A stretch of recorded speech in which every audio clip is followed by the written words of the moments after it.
Skin industry, you know, they kill 1 million snakes every year for the skin industry. And we're trying to show that you don't have to anymore. That feel this, like you wouldn't believe that's a shed. It feels like leather. It feels like a fine leather, but that's actually the shed. So there's no reason to kill snake anymore for fashion. Feel that one. That's a Bushmaster. Did he Blackbeard or something? Yeah. Did he Blackbeard or something? Now he's back in the tank?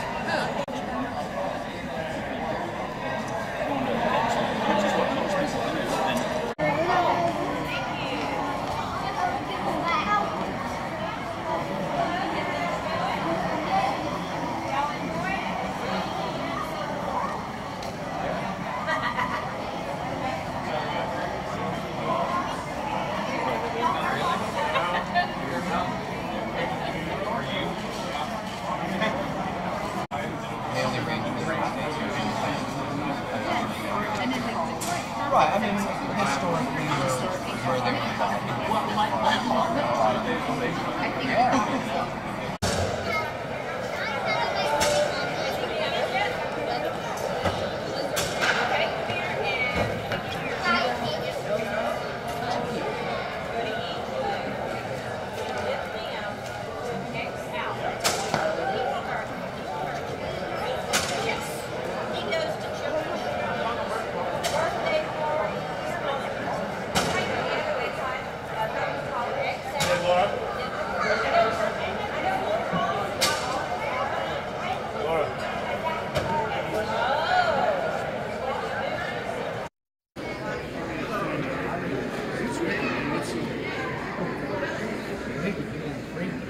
creepy.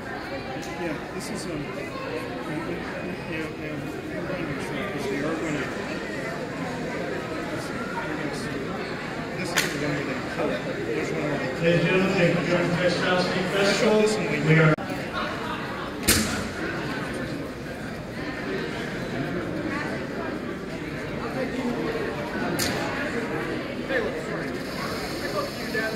Yeah.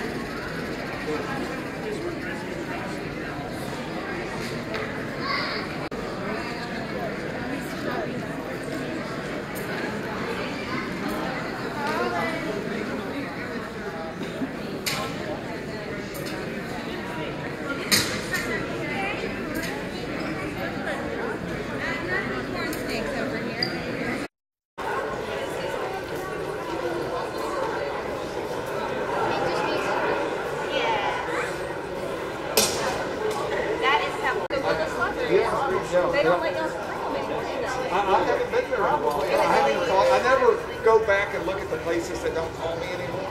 Yeah. You know? They said that for, I guess, insurance purposes, they can't bring live animals or anything. That's crazy. That one there doesn't get wrong. Because I have the insurance. You know, I'm Yeah, he's the one liable. yeah, so I'm the one, you know, on the hook for stuff.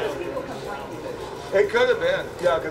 We're interested in any of these. As far as just a clear picture and a short description, it nails anything in the area you're in.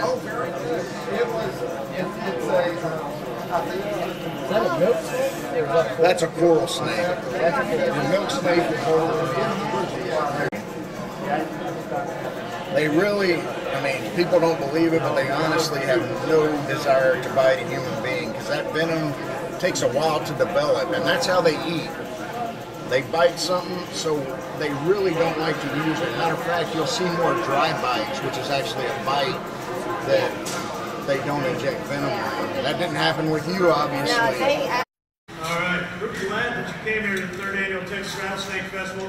What we're going to do for you here today is we're going to give you a chance to look at some of these snakes outside of their enclosures that we have over there. They're going to demonstrate some handling techniques with hooks and grabbers, and also the bucket here. Which snake's that? Okay. The first snake we're going to take a look at here is a western dotback rattlesnake. Now this guy is probably the most widespread in Texas with its population, and we do have several in the Houston area. In this area, they are a coastal animal. They like to live over by Galveston, Trinity Bay area, anywhere anywhere along the beach, they like to live in the dunes. One of the reasons why you don't go in the dunes is not only to help with the erosion, but also stay away from these guys here.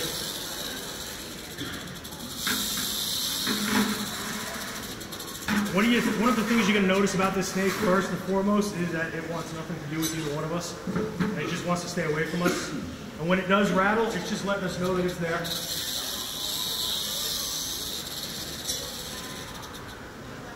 And he's aware of us, and right now he's flicking his tongue. And what he's doing with his tongue is he's actually smelling the air. And he's trying to pinpoint where everything is, and where it's at around him. He's pulling up so you can see him. I don't know if you can see him up against the board there. And understand that that rattle is actually a defense mechanism. I always tell people that, you know, you can love rattlesnakes, you can hate rattlesnakes, whatever you want to do. But they're probably the most honest animal on the face of the earth. Certainly, if they bite you, you know, they can cause a lot of damage. You could potentially die, but you're given fair warning. I mean, you can tell right now he's doing everything he can do to get away from the bite. You know, you hear stories about, in the paper, being attacked by a rattlesnake. Snakes don't play offense unless you're a rat. Snakes play defense. And that is very important that you understand that rattle is just telling you, I'm scared to get away. And he's a football coach, so he knows the defense. Yeah, but it'll all be football analogies, trust me. We'll be drawing up plays for over there.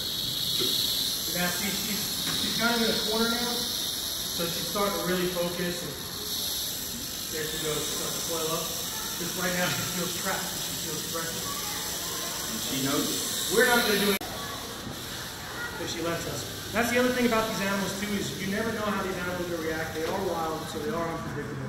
You can get one that seems like it's really super mellow at one moment, and the next moment it's trying to take a couple bites out of you. And again, it's all about these.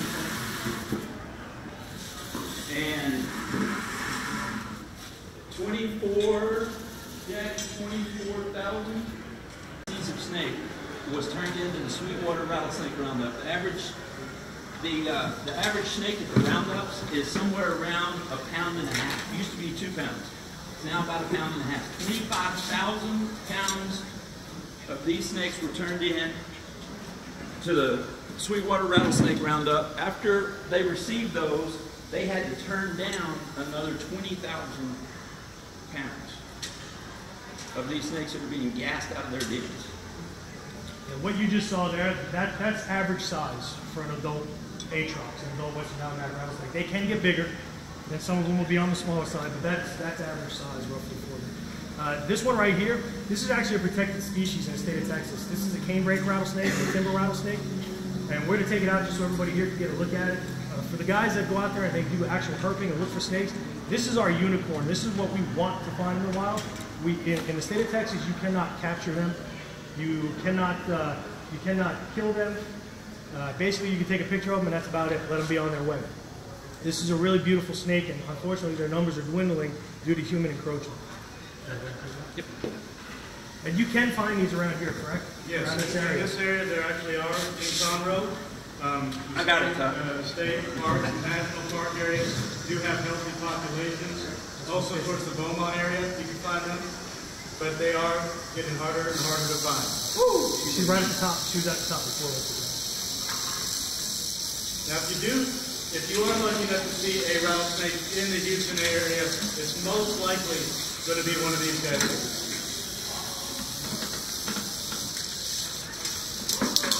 Now, getting her out, believe it or not, going to be easier than getting her in, because I had to put her in before she wasn't.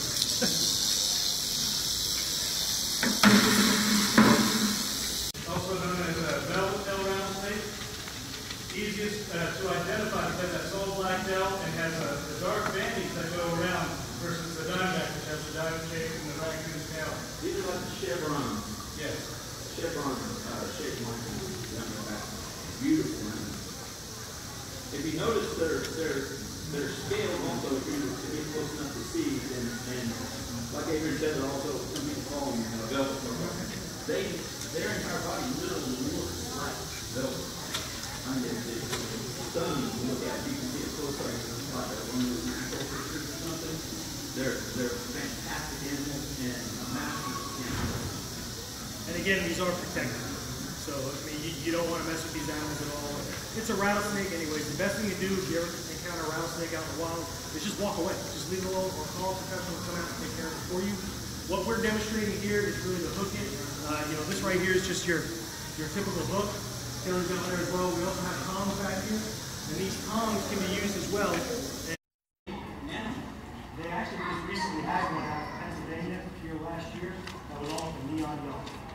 And it was just a really impressive color, very, very gold to it. So they are variable, by range. But they're beautiful animals. To me, that's the Cadillac of North America. Absolutely. If everybody wants to come up and you can come up to the rope if you want to get some better pictures.